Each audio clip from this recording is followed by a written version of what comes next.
السلام عليكم ورحمة الله.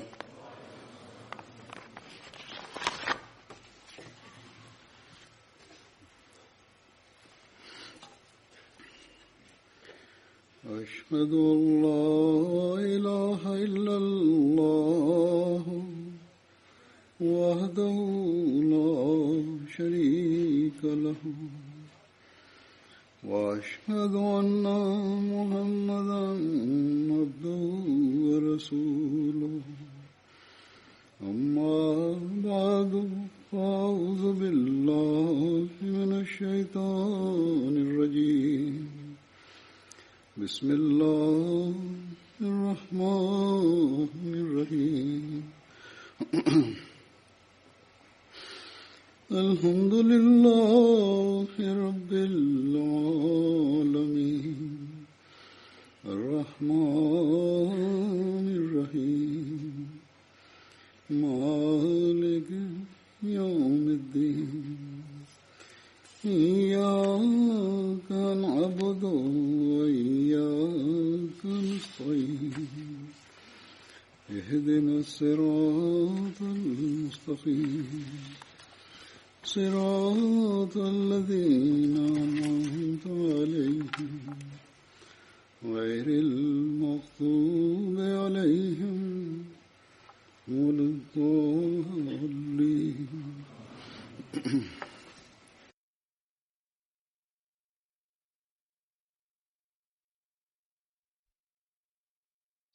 نن د خدای پاک په فضل د جماعت احمدیه هالند جلسه سننه شروع کیږي لګیا ده او د دې ورونو پس خدای پاک مالو هم توفیق راکړي لګیا دی چې تاسو په دې جلسې کې شامل شم. د تیرو ډیرو کلونو راځي امیر صاحب به وی چې جلسې ته راشي خو د نورو جماعتي مصروفیاتو په وجه باوجود لدې چې غوښته مې خدا نو ممکن شوي خو بهرحال د خدای پاک فضل دی چې هغه نن مال په دې جلسې کې د شاملېدو توفیق راکړی لګیا دی. تیرو یو څو کلونو کې د هالند په جماعت کې د هالند د جماعت په شمېر کې اضافه شوې ده، یو درېیمه اضافه خو یقیناً شوې ده. ډېر خلک د پاکستان نه راغلي دي، هجرت یې کړی دی. څه نوي خلک هم په جماعت کې شامل شوي دي. بهرحال د دنیا د نورو جماعتونو په شان د هالند جماعت هم چې کوم د دوی شمېر او د هغې او چې کوم د دوی وسایل وو د هغې په لحاظ ترقي کوي لګیا ده. د لټریچر وغیره اشاعت هم اوس په بهتره طریقه کېږي لګیا دی. نوې مرکزونه او جماعتونه هم او جماعت هم یو ملاو شوی دی موږ ته. حضور فرمایي چې لا ما لیدلی خو نه دی، خو د خلکو نه مې د المیرې د جماعت د ښایست تعریف مې اورېدلی چې ډېر ښه جماعت هم جوړ کړی دی. حضور فرمایي چې انشاءالله بل هفته به د دې پرانیزم کېږي، یعنې رسمي د پرانیستوره هسې خو بلته موضوعونه کېږي لګی او کېږي او دا همیشه یاد ساتئ چې په شمېر کې اضافه یا مشنونه او سنټرونه جوړول یا جوړول دا هماغه وخت فایده ورکوي چې کله د دې مقصدونه پوره کړی شي. نو دلته اوسېدونکي هر احمدي ته د خپل اجازې اخیستو ضرورت دی. دغه خبرې ضرورت دی چې هغه د ګوري او تلاش دی کړي چې هغه کم مقصدونه دي چې کم به مونږ پوره کوو چې د حضرت مسیح موعود علیه السلام بعد ته راغلی وو. لکه حضور فرمایي لکه څنګه چې ما وویل چې دغه یو تېرو یو څو کلونو راځي ډېرو احمدیانو هجرت کړی دی او دلته راغلی دي او دلته د جماعت په شمېر کې هم اضافه شوې ده. او ولې دوی هجرت کړی دی راغلی او په خاص طور چې کوم د پاکستان احمدیان دي چې دې لپاره چې هلته هغوی ته مذهبي ازادي نشته. د مذهب په نامه هغوی تنګول کېږي، د دوی حقونه سلب کړی شي. دې لپاره چې هغوی د زمانې امام د رسول کریم صلی الله علیه وسلم د پیشګویۍ او د حکم مطابق منلی دی. مونږ د خدای پاک د نامه اخیستو او د هغه د عبادت کولو نه دې لپاره منع کېږو. دې لپاره مونږ هغوی منع کوي. مونږ ودرئ چې مونږ د خدای پاک نامه واخلو یا عبادت وکړو، چې مونږ ولې د رسول کریم صلی الله علیه وسلم د دنیا عاشق بیعت کړی دی. جماعتونه جوړول خو یو خوا، د خپلو خلکو تربیت لپاره د جلسې او د اجتماع کولو هم اجازت موږ نه راکړی کېږي، منع کړی شو موږ دی نه، بلکې کورونو کې هم د قانون له رویه موږ لمونځونه نشو کولی. د اختر په ورځ موږ څاروي نشو قربانولی، بلکې قانون د دې اجازت نه ورکوي او په دې باندې خو مقدمې کېږي. او دې لپاره هم چې کوم د تشه د نامې عالمان دي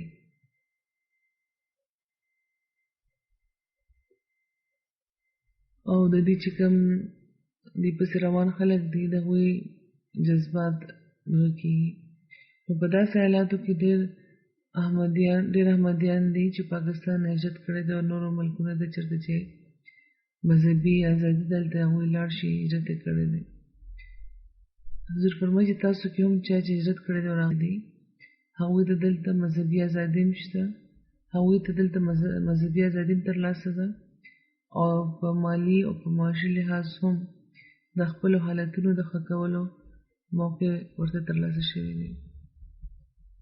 نو هر هغه احمدي چې د دغو پابندو نه آزاد ژوند تېرې لګیا دی چې کومو سره دوی په پاکستان کې مخ وو، په خاص طور په دغه وجه دوی ته مخکې نه زیات د خدای پاک شکر ګزاره کېدل پکار دی او د حضرت مسیح موعود علیه السلام په بیعت کې د راتلو د حق پوره کولو دوی ته ښه پوره کوشش پکار دی.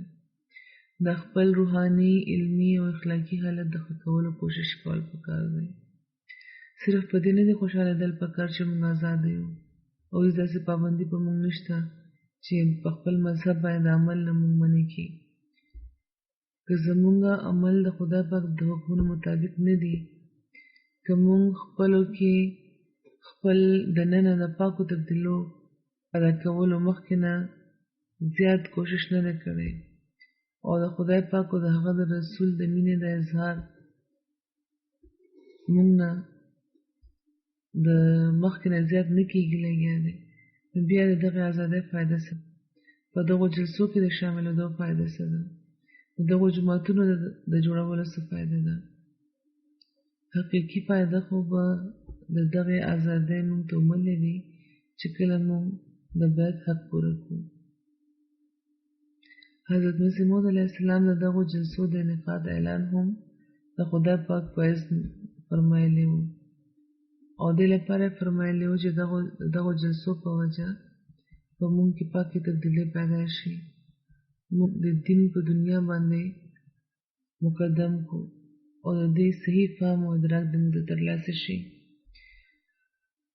موږ د هغه خلک شو چې په زړه کې د خدای او د هغه د رسول صلی الله علیه وسلم مینه په خپلو زړونو کې پیدا کړي.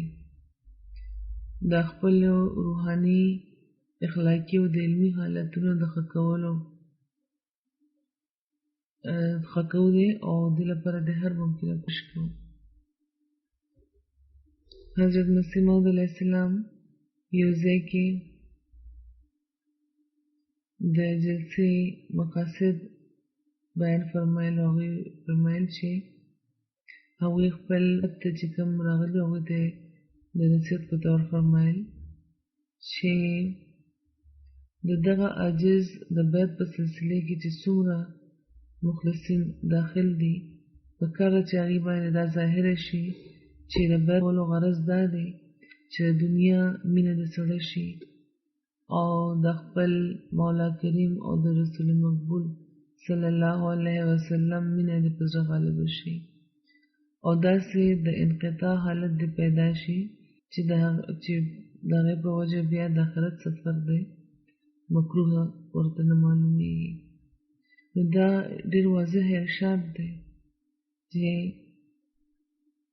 زما بیت ته چې راغلي نو صرف تر زباني دعوې مه پاتې کېږي بلکې په مخلصینو کې شامل شي. او اخلاص په وفا کې هم هغه وخت طریقې کېدی شي چې کله خدای او د هغه د رسول صلی الله علیه وسلم مینه د ټولو مینو نه زیاته وي. همدې لپاره د بیت په شرطونو کې هم هغوی یو شرط دا ایښی دی چې قال الله اور قال رسول کو هر معاملے میں دستور العمل قرار دے گا. یعنی څه چې خدای پاک فرمایلی دي څه چې رسول فرمایلی دي په هر معاملې کې به د بیت کوونکي دستور العمل بیت کوونکي به خپل دستور عمل همدا ګرځوي. د خدای او د هغه د رسول هر خبره په معاملې کې عمله رهنما جوړول کېدی شي چې کله حقیقي مینه وي. نو دا جلسې دې لپاره کېږي چې بار بار موږ د دغه خبرې یادګیري کېږي چې زموږ د بیت مقصد دی. دا څه معمولي خبره نه ده چې د دنیا مینه د بیخي ختمه شي او د خدای او د هغه د رسول مینه دې په دې غالبه شي. دې لپاره ډېر د جدوجهد ضرورت دی. او چې موږ د بیت لوس دی نو دا جدوجهد بیا کول پکار وي او کوو. موږ به خپل د دنیا کاروبارونه د خپلو عبادتونو لپاره قربانو.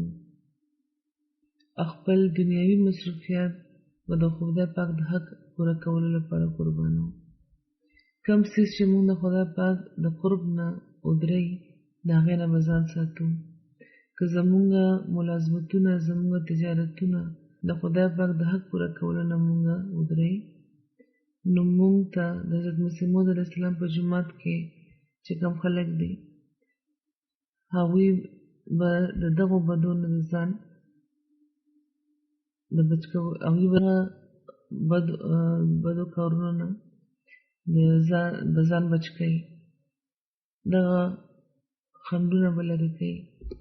همدغه شان که زموږ ناونه که زموږ نام نهاده دنیوي عزتونه او شرطونه او زموږ د خودغرضۍ سوچونه او عملونه د بندګانو د حقونو پوره کولو نه موږ ودرئ نو دا هم د خدای پاک د حکم نافرماني ده. د بندګانو د حقونو د پوره کولو حکم هم خدای پاک فرمایلی دی. او که موږ دا نافرماني کوو نو د حضرت مسیح موعود علیه السلام په جومات کې د پاتې کېدو مقصد موږ نه پوره کولی. بیا چې د کومې خبرې طرف ته هغوی زموږ پام ګرځولی دی هغه دا ده چې هغه د رسول کریم صلی الله علیه وسلم سره مینه ده.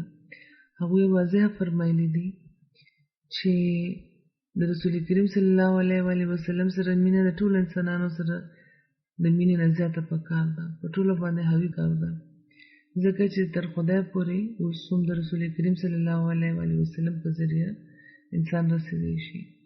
د هغوی په حکمونو باندې د عمل په ذریعه د هغوی په سنت باندې په روانېدو خدای پاک ته رسېدلی شي، خدای پاک ته انسان رسېدی شي. د دعاګانو د قبولیت او د انجام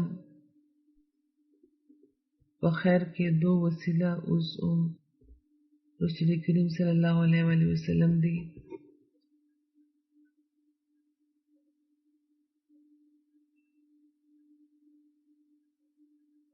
حضرت مسیح موعود علیه السلام فرمایي چې ګورئ خدای پاک په قرآن شریف کې فرمایي قل ان کنتم تحبون الله فاتبعوني یحببکم الله. یعنی تو وایه چې خلکه که تاسو خدای پاک سره مینه کوئ نو ما پسې روان شئ او په دغه صورت کې هغه هم تاسو سره مینه کوي. یعنی خدای پاک به مینه کوي هغه وخت چې کله تاسو د رسول مقبول صلی الله علیه وسلم په نمونه عمل وکړئ، د هغې په سنت عمل وکړئ، د هغې حکمونه پوره کړئ. حضرت مسیح موعود علیه السلام فرمایي چې د خدای پاک محبوب جوړېدو لپاره د رسول کریم صلی الله علیه و آله وسلم په قدم روانېدل دا یوه لار ده. بل یوه لار نشته چې تاسو خدای پاک سره ملاو کړي. د انسان مدعا صرف د هغه یو واحد لا شریک خدای پاک لټون پکار دی. همدا مقصد پکار دی چې موږ به صرف واحد لا شریک خدای لټو، بل د هیڅ څیز لټون به نه کوو او نه به څوک د خدای پاک مقابلې ته راولو. فرمایي د شرک او د بدعت نه اجتناب پکار دی. د رسمونو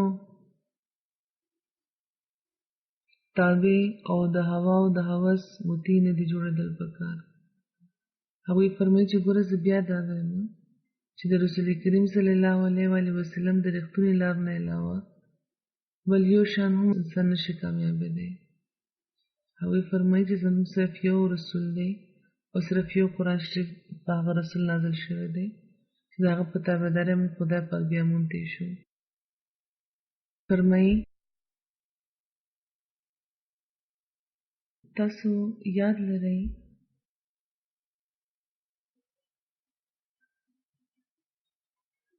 چې د قرآن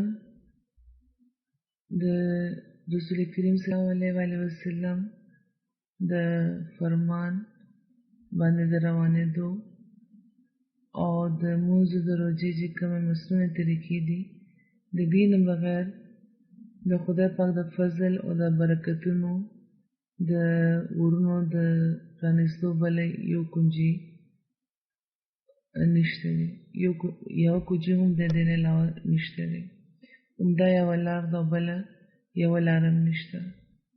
نو دغو برکتونو د ترلاسه کولو لپاره د رسول کریم صلی الله علیه و آله وسلم سره مینه او د دغه مینې په وجه د هغوی په حکمونو باندې عمل هم ضروري دی. که دا نشته نو حضرت مسیح اسلام فرمایلی دی چې بیا زما بیعت هم بې فایدې دی. ستاسو دلته په جلسو کې راغونډېدل هم بې فایدې دي. حضرت مسیح اسلام فرمایي چې زه خدای پاک د هغه محبوب عاشق یم. نو که تاسو ما په بیعت کې پاتې کېدل غواړئ نو لازما تاسو به هم زما محبوب سره مینه کوئ. بیا وی فرمایي په ځان کې د انقطاع حالت پیدا کړئ، یعنې داسې حالت پیدا کړئ چې دنیا چې کوم لهو و لعب دي او د دنیا چې کومه پړکا ده هغې نه د تاسو بیل کې دا حالت، یعنې ستاسو هر عمل د خدای پاک او د هغه د رسول صلی الله علیه و آله وسلم د حکمونو تابع شي. یقینا دنیا ګټل او د دنیا کارونه او کاروبار کول دا منع نه دي. خدای پاک د دې حکم ورکړی دی. صحابه رضوان الله علیهم به دا کار کولو. هغوی به کارونه کول، کاروبار به کول، تجارتونه به کول، ډېر لوی لوی کاروبارونه د هغوی د لکونو او د کرورونو کاروبارونه به هغوی کول، لین دین به کولو، د لکونو او د کرورونو د جایدادونو مالکان وو هغوی. خو د خدای پاک او د هغه د رسول مینه د هغوی په زړه غالبه وه.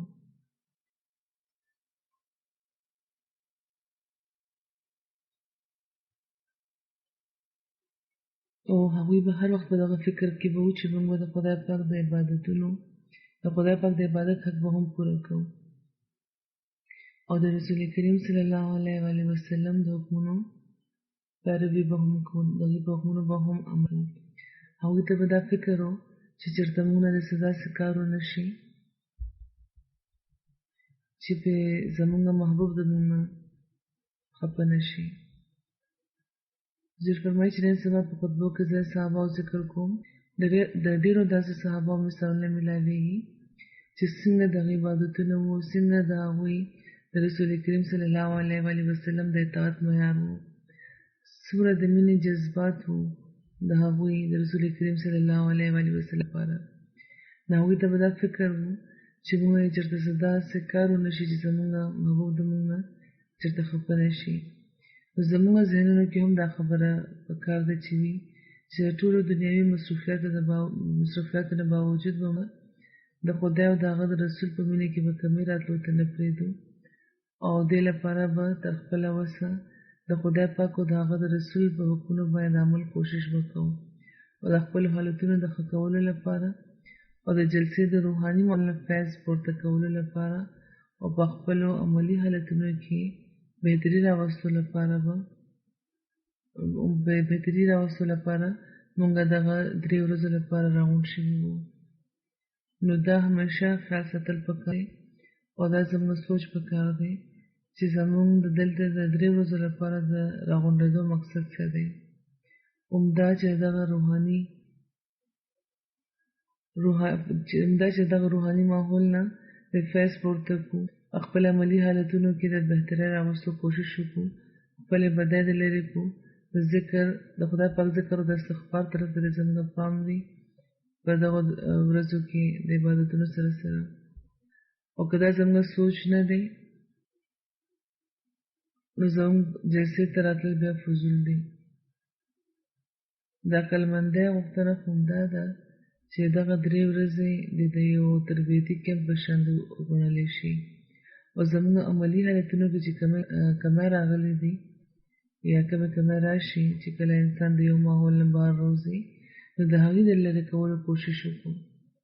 حضرت مسیح موعود علیه السلام په یو ځای کې د جلسې فایدې بیانې وفرمایي چې تر خپله وسه ټولو ملګرو ته صرف د خدای پاک لپاره د خدای خبرې اورېدو لپاره او په دعا کې شاملېدو لپاره دغه تاریخ باندې راتلل پکار دی.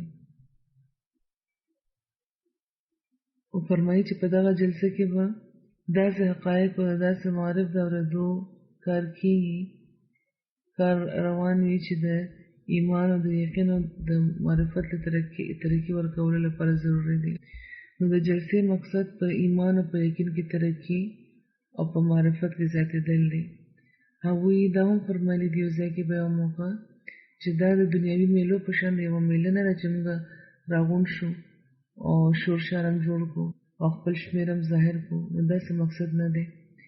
نو جلسې باندې راغلي هر تن ته، سړي ته هم او ښځو ته هم، زلمو ته هم او بوډاګانو ته هم دې خبرې طرف ته پام کول پکار دی چې د هغوی ایمان او یقین او معرفت دې زیات شي، چې د خدای او د هغه د رسول مینه دې زیاته شي. ایمان، یقین او معرفت چې زیاتېږي نو هماغله د خدای او د هغه د رسول په مینه کې هم اضافه کېږي. که موږ د مقام او د رسول کریم صلی الله علیه وسلم مقام ورپېژنو نه، که د خدای پاک د هستۍ موږ ته یقین نه دی نو په معرفت کې بیا څنګه ترقي کېدی شي.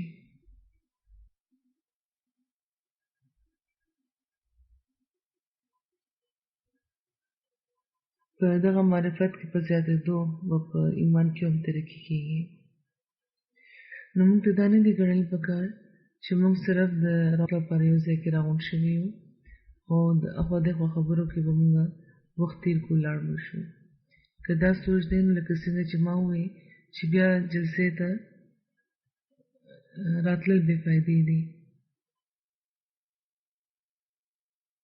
حضرت مسیح موعود علیه السلام د نیکۍ د کولو طرف ته پام ګرځوي چې پکې هغه نیکۍ هم دي چې د خدای پاک د حقونو د پوره کولو لپاره دي او هغه نیکۍ هم دي چې د خدای پاک د بندګانو د حقونو پوره کولو لپاره دي.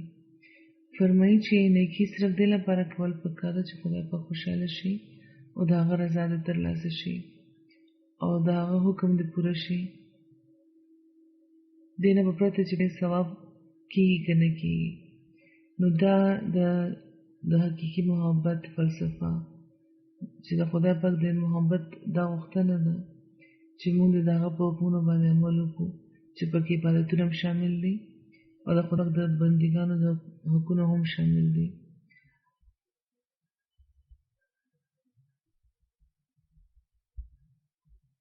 او په دغه حکمونو باندې عمل دې لپاره نه دی کول پکار چې دې په بدل کې به خدای پاک موږ اجر راکړي، ثواب به راکړي.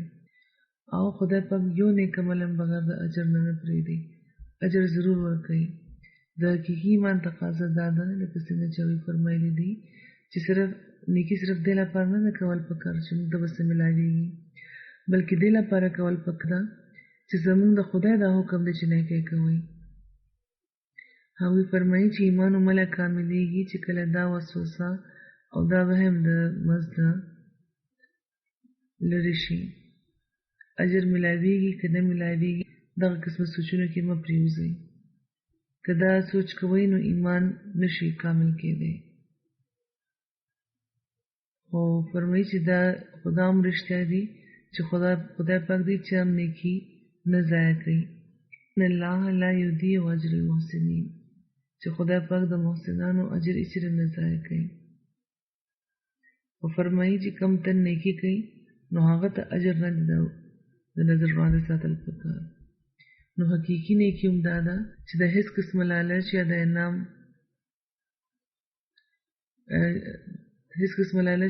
نه بغیر دې وکړی شي. همدغه اصول دې موږ ځان ته وړاندې کړو او د بندګانو سره د حسن سلوک کوو او د یو بل د حق پوره کولو کوشش هم وکړو او دې لپاره دې کوو چې دا د خدای پاک حکم دی چې یو بل سره ښه سلوک کوئ. د رسول مقبول صلی الله علیه وسلم حکم دی، د هغې سنت دی، د هغې ارشادات دی چې د یو بل د حقونو د پوره کولو کوشش کوئ او اعلی اخلاق ښایي.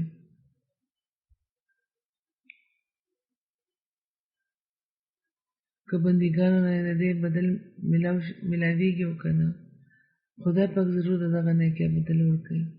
چې زموږ خدای داسې سلوک موږ سره کوي نو دا به څومره، نو زموږ خدای چې کله موږ سره داسې سلوک کوي نو څومره دا زموږ بیا ذمهواري جوړېږي چې د هغه د رضا لپاره دې موږ په هغو ټولو خبرو باندې عمل وکړو چې د کومو د کولو موږ له حکم راکړل شوی. د هغو ټولو بدو کارونو نه ځان وساتو چې ترېنه د بچ کېدو موږ له هغه حکم راکړی دی. دلته په دغو ملکونو، په ترقي یافته ملکونو ته چې موږ راشو نو په خپلو حالتونو د ازادۍ نامه هر قسمه په لغویات کې د پرېوتو چې کوم ماحول دی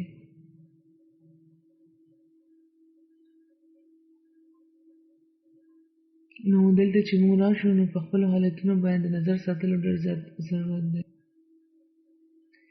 ځینې وخت کشایش د نیکۍ په لاره کې خنډ شي، حالات چې ښه شي نو انسان هیر کړي خپل ماضي. موږ دا ګڼو که فلانی دنیاوي کار که موږ ونه کړو نو موږ ته به نقصان وشي. خو خدای پاک فرمایي چې رزق ورکوونکی زه یم او دا خبره عموماً په دنیادار کې کتلی کېږي چې هغه دې طرف ته پام کوي چې ما ته نقصان ونه شي، د خدای پاک حق نه پوره کوي. او بدقسمتي دا ده چې په دغه خبره کې زموږ هم ځینې خلک شامل دي چې خپل منځونه په خپلو کارونو قربان کړي. د مونځ وخت راوړو او بل طرف ته کارونه دي نو مونځ یې پرېښودو، یا ځینې وخت مونځونه جمع کړل، یا ځینې وخت اړوکۍ نه هېرې کړي خو دنیاوي کارونه نه پرېږدي. نو دې نه د بچ کېدو موږ ته کوشش کول پکار دی.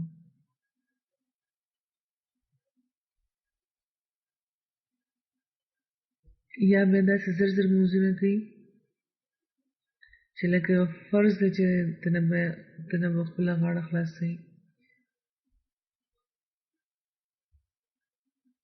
او حضور فرمایي لکه څنګه چې ما مخکې مو چې دا د پاک مینه نه ده، دا خو د دغه دنیا سره د مینې اظهار دی. که حضرت مسیح موعود علیه السلام د بیت حق پوره کول غواړي، که د خدای پاک د حضرت مسیح موعود علیه السلام د بیت حق پوره کول غواړي نو د خدای پاک د عبادت حق به کوي. حضرت مسیح موعود علیه السلام دې طرف ته څنګه پام ګرځولی دی چې په دغه حقیقت پوه شئ چې عبادت د خدای پاک په ذاتي مینې کې په رنګېدو دې وکړی شي. دا اصل څیز دی. د خدای پاک عبادت وکړئ، د فرض په طور د سر نه مه ګوځوئ بلکې په فرض کې ذاتي محبت پکار دی او په هغې باندې په رنګېدو دا عبادت پکار دی. او چې کله ذاتي محبت سره عبادت کېږي نو بیا دنیاوي اغراض ټول هر څه ختم شي، بیا دین په دنیا باندې مقدم کولو حقیقت ظاهرېږي چې کله دنیوي غرضونه ختم شي نو خدای پاک به داسې ذریعونه رزق ورکوي چې انسان په هم ګمان کې نه وي. لکه څنګه چې خدای پاک فرمایي وَمَن يَتَّقِ اللَّهَ يَجْعَل لَّهُ مَخْرَجًا وَيَرْزُقْهُ وَمِنْ حَيْثُ لَا يَحْتَسِبُ. یعنی چې کوم تنده خدای پاک تقوا خپلوي وَمَن يَتَّقِ اللَّهَ يَجْعل لَّهُ مخرجا وَمَن يَتَّقِ اللَّهَ يَجْعل لَّهُ مخرجا. چې کوم تنده خدای پاک تقوا خپلوي خدای پاک هغه لپاره سره لاره بیا روباسي او هغه به هلته نه ورله رزق ورکړل کېږي. کوم ځای نه به چې هغه خیال هم نه وي کړی چې دلته نه به رزق راځي. حضرت مسیح موعود علیه السلام فرمایي د دې په وضاحت کې چې خوشحالي د تقوا اصول دی. فرمایي دا ټول رښتیا دي چې خدای پاک خپل بندګان بیخي نه ضایع کوي او هغوی د نورو په مخ کې د لاس خورولو نه محفوظه ساتي.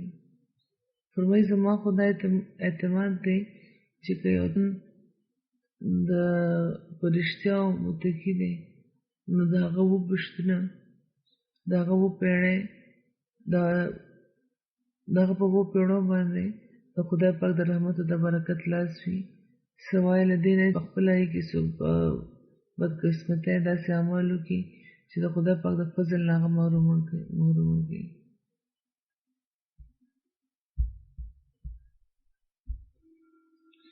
هغوی فرمایي چې انسان ته پکار ده چې خپل ټول کمندونه دې وسوځوي. دې څومره وسیلې دي چې کوم کمندونه دي هغه ټول وسوځوي او صرف د خدای پاک چې کوم کمندونه دي دا ټول وسوځوي او صرف د خدای پاک مینه چې کومه ده د دې کمند صرف باقي پاتې کوي. صرف یوه وسیله یوه ذریعه داسې ګڼئ چې ترې تاسو هر څه ترلاسه کولی شئ او هغه دی د خدای پاک د مینې کمند. فرمایي چې دا رښتیا دي چې څوک د خدای پاک شي نو خدای پاک هغه شي. بیا فرمایي چې داسې شي چې تاسو باندې د خدای پاک د برکتونو او د هغه د رحمت اثر نازل شي. فرمایي چې هغه تن چې چا د عمر د ترلاسه کولو مقصد صرف د دغه دنیا خوندونه دي نو دا عمر بیا څه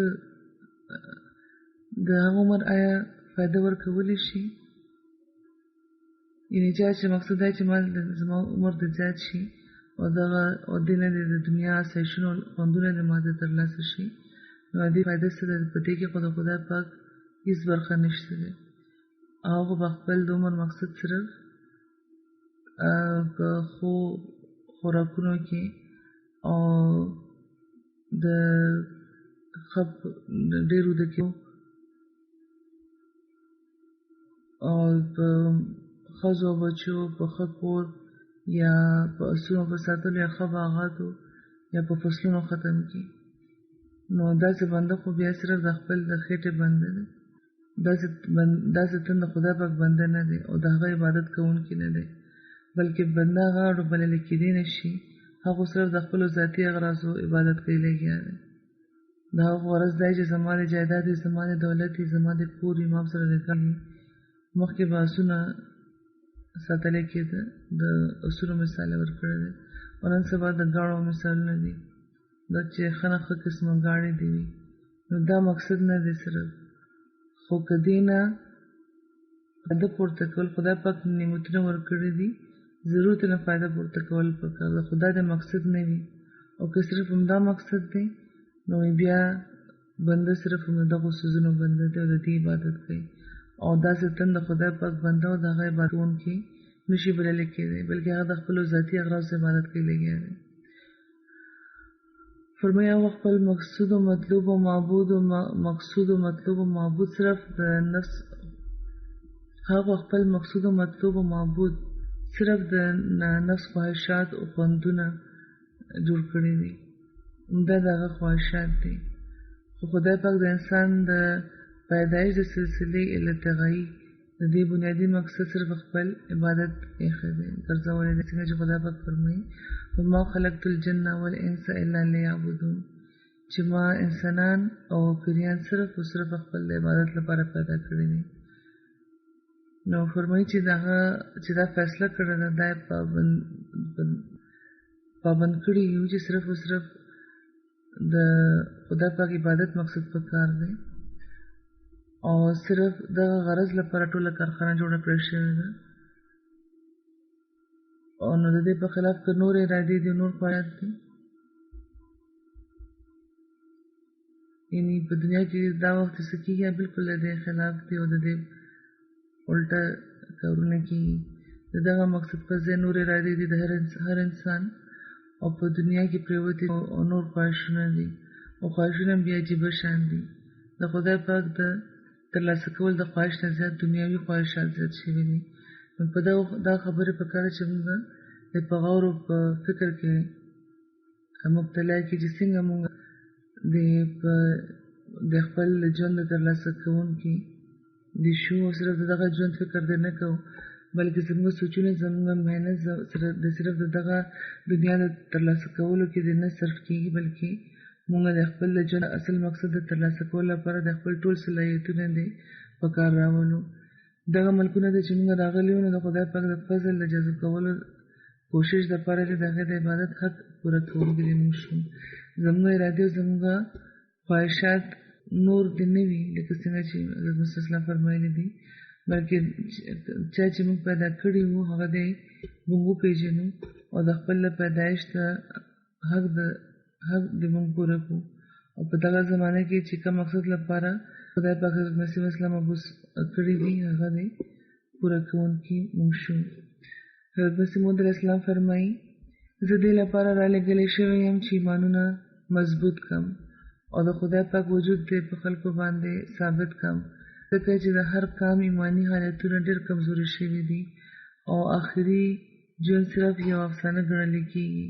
د مرګ نه پس ژوند خو څوک ګڼي نه، یو کیسه ده، یو افسانه ګڼي، چیز به نه کېږي. فرمایي هر انسان په خپل عملي حالت دا وی لګیا دی چې لکه څنګه یقین دنیا او د دنیا په مرتبو په جاه او مراتب باندې هغه یقین لري او لکه څنګه ډاډ چې هغه په دنیوي اسبابو لري، دا یقین او دا ډاډ بیخي د هغه په خدای او د آخرت باندې نشته. په خوله یې څه دي او په زړونو کې د دنیا مینه غالبه ده. په خوله چې د خدای نامه ده خو په زړونو کې د دنیا د مینه غالبه ده او د غالبې دا اظهار عملونو نه وشي. هغوی فرمایي چې په یهودیانو کې د خدای پاک مینه چې سړه شوه نو مسیح راغلی و چې هغې د دین د طرف ته راوبلي د خدای پاک طرف ته راوستو لپاره. اوس زما په زمانې کې هم دا حالت دی. نو زه رالېږلی شوی یم چې د ایمان زمانه دې بیا راشي او په زړونو کې د تقوا پیدا شي. نو نن دا زموږ کار دی چې د حضرت مسیح اسلام په بعد کې د راتلو حق پوره کړو او که یو خوا ځان د خدای پاک په مینه کې زیات کړو، توحید په زړونو کې راسخ کړو، د خدای او د رسول د مینې په مقابله کې د دنیا او د دې آسایشونه شاته پرېږدو، نو ورسره د دغو پاکو تبدیلو په ځان کې پیدا کولو نه علاوه د دغه معاشرې هم د خدای پاک سره جوړولو کوشش وکړو. نن دنیا د خدای پاک د وجود د منلو نه انکار کوي او هر کال ډېر لوی شمېر د خلکو چې هغه د خدای پاک د وجود نه انکار کوي لګیا دي او مذهب پرېږدي لګیا دي، په عیسایانو کې په نورو مذهبونو کې، بلکې ځینې وخت په مسلمانانو کې هم. نو دا کم خلک چې انکار کوي لګیا دي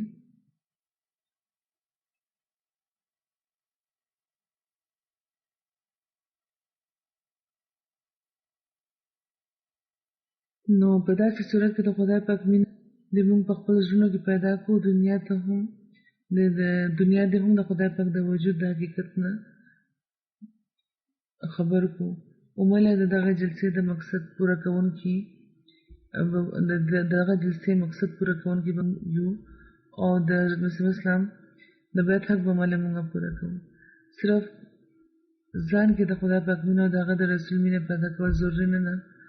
دا کار نه دی زموږ، بلکې دې نه وړاندې هم دا کار د زمونږ چې د خپل اولاد او خپل نسلونو په زړونو کې به هم د خدای پاک د مینې او دغه د رسول د مینې پیدا کولو به موږ پوره کوشش کوو او همدغه شان دنیا به هم د خدای پاک د وجود د حقیقت نه خبره وو. د حضرت مسیح موعود علیه السلام په بیت کې چې راغلي وو نو د هغې د میشن او د هغې د مقصد و د هغه وړاندې بوتلل هم د هغوی میشن او د هغې مقصد وړاندې بوتلل هم زموږ ذمهواري ده. خدای پاک دې موږ له دې توفیق راکړي. دا د جلسې ورځې د خپلو عبادتونو د معیارونو د زیاتولو او په دې باندې بیا د مستقل قایم پاتې کېدو لپاره او دې باندې مستقل قایم پاتې کېدو لپاره د موږ دا تیرو دا ورځې او خدای پاک د هغه د رسول په مینه کې د موږ همیشه زیاتېږو. د دنیا لذتونه او خواهشات دي چې په موږ حاوي نه شي او دا هر څه یاد هم ساتي چې دا د خدای پاک د فضل نه بغیر نه ممکن نه وي. نو ځکه د هغه د فضلونو د جذب کولو لپاره هم ډېر زیاته دعاګانو ضرورت دی او دې طرف ته به ډېر پام پکار وي. خدای پاک دې د دې توفیق راکړي.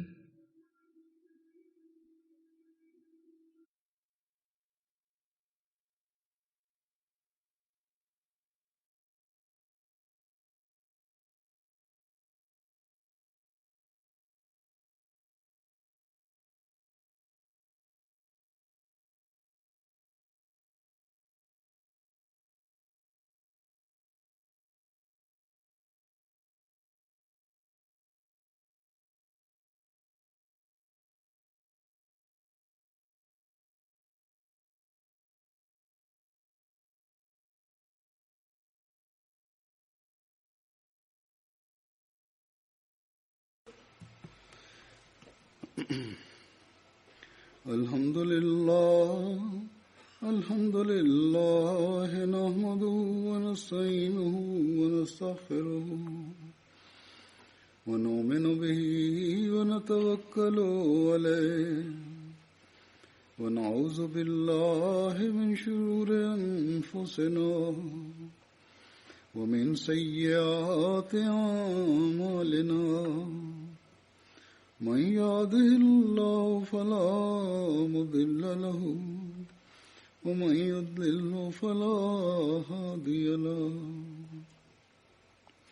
ونشهد أن لا إله إلا الله ونشهد أن محمدا عبده ورسوله. عباد الله رحمكم الله إن الله يأمر بالعدل والإحسان وإيتاء ذي القربى وينهى عن الفحشاء والمنكر والبغي يعظكم لعلكم تذكرون. اذكروا الله يذكركم وادعوه يستجب لكم ولذكر الله أكبر.